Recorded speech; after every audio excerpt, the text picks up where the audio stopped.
और देखिए ऐसा है कि यूनेस्को ने अगर हमारे छत्रपति शिवाजी महाराज के 12 गढ़ किलों को एक अंतर्राष्ट्रीय स्तर पर धरोहर साबित किया हुआ है या धरोहर स्थल कहा है, तो ये तो हम सबके लिए बड़े खुशी की बात है। लेकिन इसमें भाजपा का क्या रोल है?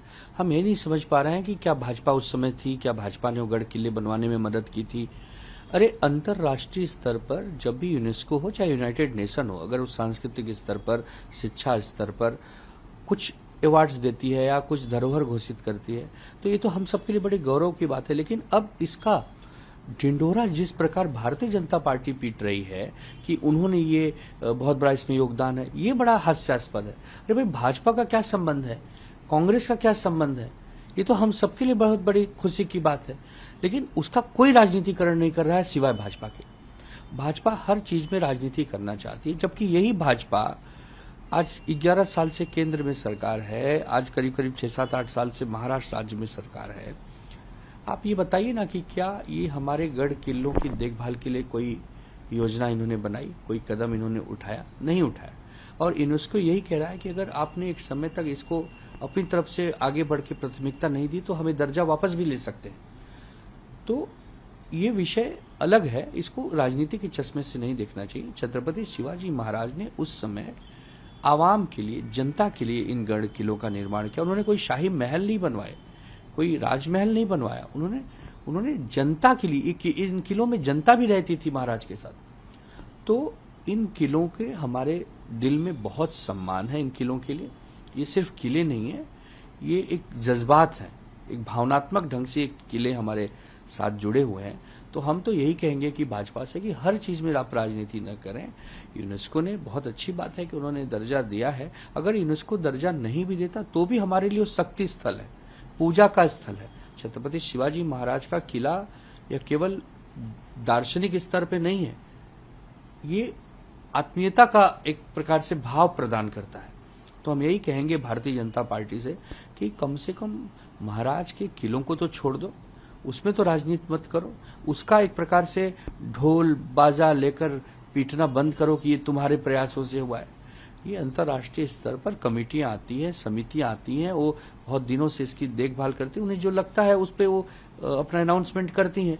तो हम यही भाजपा से कहेंगे कि उन किलों के दुरुस्तीकरण पर कोई आप कदम उठाएं, उसके लिए फंड आवंटित किया जाए, उसके लिए बहुत सारे वैज्ञानिकों से आप बात करें, बहुत सारे पुरातत्व विभाग के लोगों को आप विश्वास में लेके बात करें, उस पर आप काम करें, न कि आप केवल ये ढिंढोरा जो पीट रहे हैं राजनीति करने के लिए वो आप करें। यही सामना में संजय राउत जी ने लिखा है। जिस तरीके से हम देख रहे हैं कि उज्ज्वल निकम जी का भी नाम नॉमिनेट किया गया है राज्यसभा चुनाव। और देखिए, उज्ज्वल निकम जी भारतीय जनता पार्टी के तो नेता ही हैं, पूरी दुनिया जानती है। वो लोकसभा का चुनाव भी लड़े हैं 2024 में, उन्हें पराभव का सामना करना पड़ा। उसके बाद वो बहुत सारे विषयों पे सरकार की तरफ से वकालत भी करते हैं। तो जब अगर आप सरकार के करीबी हैं, भाजपा के करीबी हैं, तो इनाम तो आपको मिलेगा, पारितोषिक तो आपको मिलेगा। अब उज्ज्वल निकम जी को प्रधानमंत्री जी डायरेक्ट फोन करते हैं, तो इसमें हम और आप करें क्या? और उज्ज्वल निकम से हम यही उम्मीद करेंगे कि आप राज्यसभा गए हैं, राष्ट्रपति महोदय जी ने आपको भेजा है, तो आप जरा अच्छा अच्छा काम कीजिएगा। भाजपा का गुलाम बन के अगर आप काम करेंगे तो ये राष्ट्रपति जी का भी अपमान है। तो हम यही चाहेंगे कि भारतीय जनता पार्टी सरकार में है, उज्ज्वल निकम जी सरकारी मेहमान हैं, तो मेहमानों को राज्यसभा भेजा ही जाता है। वो विरोधियों को थोड़ी भेजेंगे, हमारी पार्टी को थोड़ी भेजेंगे, वो तो अपने ही लोगों को भेजेंगे। लेकिन उज्ज्वल निकम एक जिस प्रकार से निष्पक्ष व्यक्ति लग रहे थे कि वो किसी पार्टी के नहीं लग रहे थे, भले हालांकि उन्होंने चुनाव लड़ा था, लेकिन जब आप सरकारी वकील हो जाते हैं या आप जब सरकार, तो आप किसी के रह नहीं जाते, तो आप आवाम के होते हैं। फिर भी आप भाजपा के हो गए, तो नाना करते प्यार तुम्ही से कर बैठे वाली कहानी है उज्ज्वल निकम जी की भी। हम उनको बहुत सारी शुभकामना देते हैं, यही उम्मीद करेंगे कि भाजपा को भी थोड़ा सा आईना दिखाएं।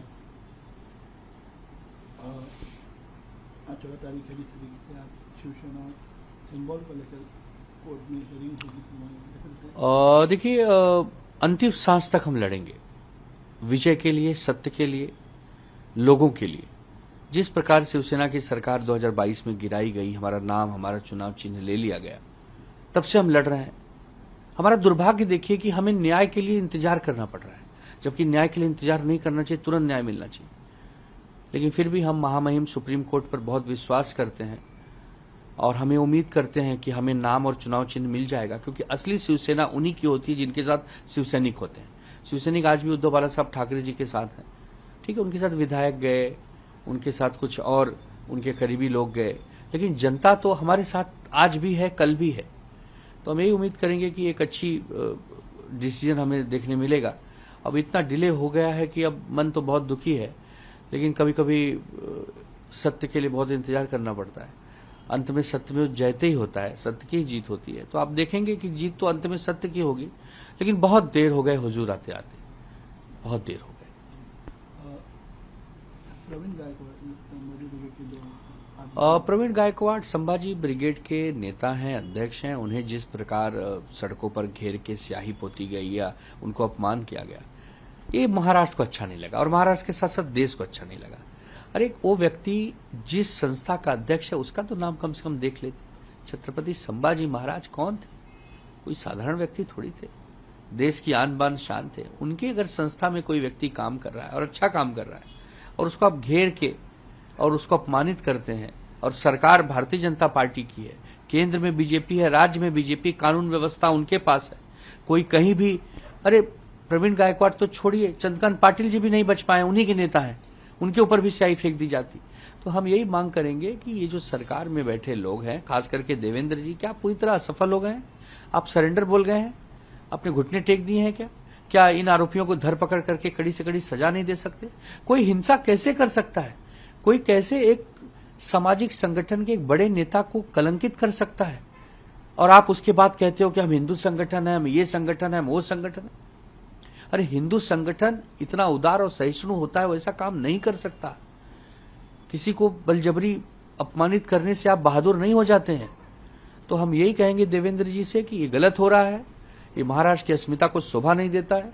राजनीति अपनी जगह है, इसकी पूरी जांच करवाएं, ऐसी घटना आगे न घटे इसके लिए पूरी कड़ाई करें, वरना महाराष्ट्र जंगल राज की तरफ बढ़ रहा है। जिस तरीके से बिहार में इलेक्शन कमीशन का एसआईआर को लेकर ऑपोजिशन को, वही तेजस्वी ने कहा है कि सूत्र का मूर्त नहीं। अब देखिए, राजनीतिक और सामाजिक जीवन में ऐसी बानी बोलिए, मन का आपा खोए, औरन को शीतल करे, आंपों शीतल हो। तेजस्वी जी हमारे अच्छे मित्र हैं, महागठबंधन के एक अहम पार्टी के नेता हैं, तो पत्रकार भाई बहनों के लिए ऐसे अपशब्दों का प्रयोग नहीं करना चाहिए। सूत्र मतलब यही होता है कि जो अंदरूनी खबरें आती हैं, जो पुख्ता तो नहीं होती हैं लेकिन उसमें दम जरूर होता है, तो ऐसे सूत्र अगर कोई लाते हैं तो उनको उन शब्दों का प्रयोग मत कीजिए जो देश को अच्छा न लगे। बाकी गोदी मीडिया आप कह सकते हैं, बहुत सारी मीडिया हैं जो गोद में बैठ गई हैं सरकार के, तो गोदी मीडिया की अलग बात है, लेकिन पूरे सूत्रों को ही अगर आप एक प्रकार से अविश्वसनीय कर देंगे तो ये भी अच्छी बात नहीं है। हमें जानकारी नहीं है तो कभी कभी चुप रहना भी चाहिए, लेकिन हर विषय पे बोला जाए ये भी उचित नहीं है।